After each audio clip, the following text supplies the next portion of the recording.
या भीषण उन्हाळ्याच्या सीझनमध्ये तुम्हाला काय करायचं आहे, कशाचं सेवन करायचं आहे हे तर मागच्या व्हिडिओमध्ये तुम्ही पाहिलं.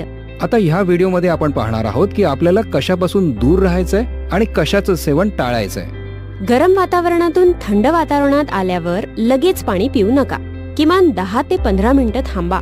उन्हातून आल्यावर लगेच कपडे काढू नका आणि थेट कूलर वगैरे समोर बसू नका. उन्हाळ्यात दह्याचं सेवन टाळा. दही घुसळून ताक पिऊ शकता, पण ते आंबट नसावं. आणि कितीही गरमी असली तरी फ्रीज मधील थंड पाणी पिऊ नका. माठ किंवा सुरईतील पाणीच प्या. आणि हो, बाहेर असाल तर बाजारातील कोल्ड ड्रिंक्स टाळा. त्याऐवजी उसाचा रस, लिंबू पाणी किंवा फळांचं सरबत घ्या.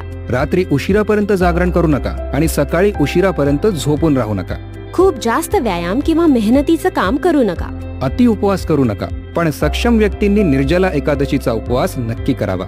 ही माहिती जर तुम्हाला चांगली वाटली, उपयुक्त वाटली असेल तर ती जास्तीत जास्त शेअर नक्की करा. व्हिडिओला लाईक आणि चॅनलला सबस्क्राईब केलं नसेल तर आत्ताच करा. हरिओम.